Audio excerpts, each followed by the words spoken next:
بسم اللہ الرحمن الرحیم۔ السلام علیکم۔ آپ ہمارا یوٹیوب چینل مقبول ریئلٹی انفو دیکھ رہے ہیں۔ ناظرین، یمن مغربی ایشیا میں واقع مشرق وسطی کا ایک اسلامی ملک ہے۔ اس کی آبادی تقریباً 34.50 ملین ہے۔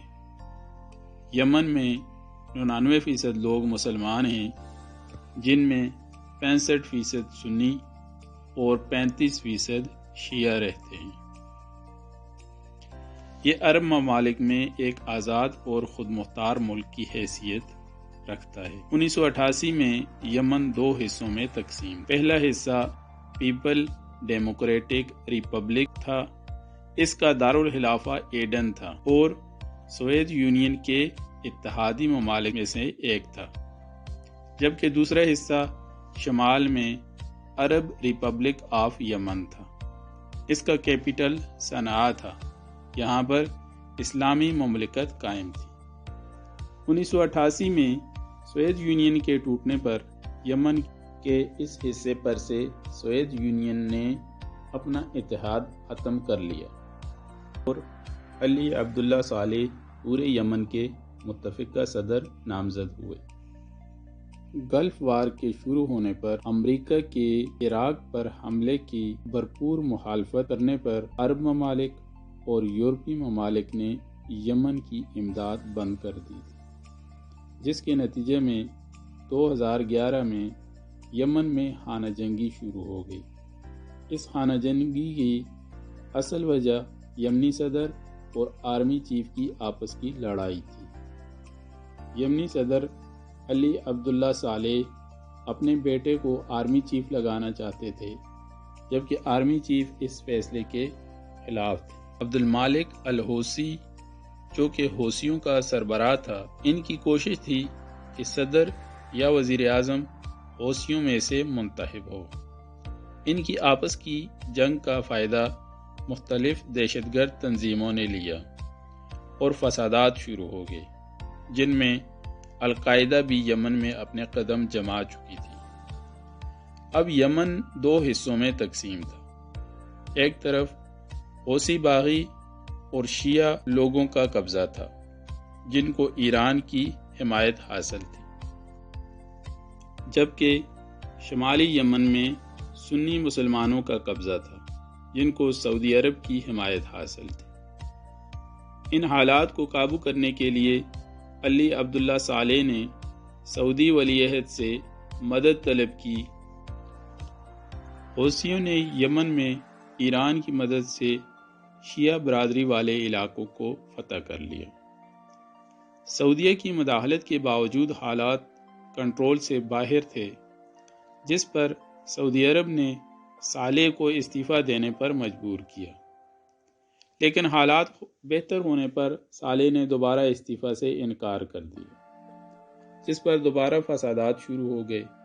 ایک دن جمعہ کے نماز کے موقع پر مسجد میں دھماکہ ہونے پر بہت سارے لوگ شہید ہو گئے، جن میں یمنی صدر بھی تھا۔ وہ شدید زخمی ہوا، اس کے جسم کا 40% حصہ جل گیا تھا۔ اب مجبوراً صالح نے استعفیٰ دے دیا۔ 2012 میں یمن کی سیاسی صورتحال بدل گئی۔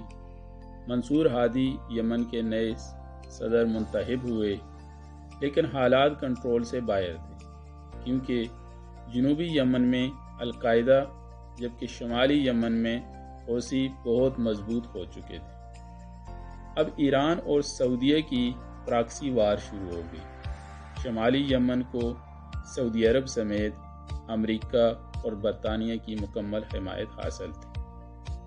امریکی حمایت کی بنیادی وجہ 1990 میں یمن کی امریکہ کی عراق پر حملے کی مخالفت کرنا تھی، جبکہ دوسری طرف امریکہ کو سعودیہ پر اسلحہ بھی فروخت کرنا تھا۔ 2015 میں امریکہ سے سعودیہ نے تقریباً $20 ملین کا جدید ترین اسلحہ خریدا۔ یمن کی اس خانہ جنگی میں تقریباً 50,000 یمنی مارے گئے اور سعودیہ کے بھی تقریباً 5,000 لوگ اس میں شہید ہوئے۔ اس جنگ میں سعودیہ کو سوڈان، مصر، مراکش اور اردن وغیرہ کی بھرپور حمایت حاصل تھی۔ اس دوران سعودیہ کی یہ کوشش تھی کہ پاکستان بھی اس جنگ کا حصہ بنے، لیکن پاکستان نے ثالثی کا کردار ادا کیا۔ ناظرین، یہ مختصر سی تفصیل بتانے کا مقصد یہ تھا کہ آپ کو سمجھ آ جائے کہ یمن کی امریکہ یا پھر اسرائیل کے ساتھ کون سی دشمنی چلی آ رہی ہے۔ اس وقت سعودیہ کے یمن اور ایران کے ساتھ حالات بالکل مناسب ہیں، جس کی بنیادی وجہ چائنا ہے۔ چائنا نے ایشیائی ممالک کے درمیان کشیدگی کو کم کرنے میں بہت اہم کردار ادا کیا ہے، کیونکہ یمن کے حوثیوں کو مکمل سپورٹ ایران سے حاصل تھی، اور چائنا نے ایران اور سعودیہ کے درمیان کشیدگی کو ختم کرنے کر کے نہ صرف ان کے درمیان امن کا ذریعہ بنا، بلکہ یمن اور سعودیہ کے درمیان بھی باہمی صلح کرنے میں اہم کردار ادا کیا۔ نیز چائنا ایران کے ساتھ وسیع تر تجارتی معاہدے بھی کر چکا ہے، جو کہ $400 بلین کے قریب ہیں۔ مشرق وسطیٰ میں یمن اب نہ صرف ایران بلکہ اپنے ذاتی اختلاف پر بھی غزہ اسرائیل کی جنگ میں اپنا کردار ادا کر رہا ہے۔ کسی حد تک یہ بھی سننے میں آ رہا ہے کہ یمن کو ایران اور ایران کو چائنا کی مدد حاصل ہے۔ ناظرین، ہم اپنی اگلی ویڈیو میں تفصیلی معلومات کے ساتھ دوبارہ حاضر ہوں گے کہ یمن اتنا طاقتور کیسے ہو گیا کہ پوری دنیا کی طاقتوں کو کھلا چیلنج کرنے لگا۔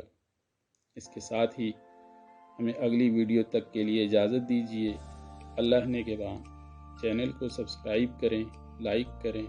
شکریہ۔ السلام۔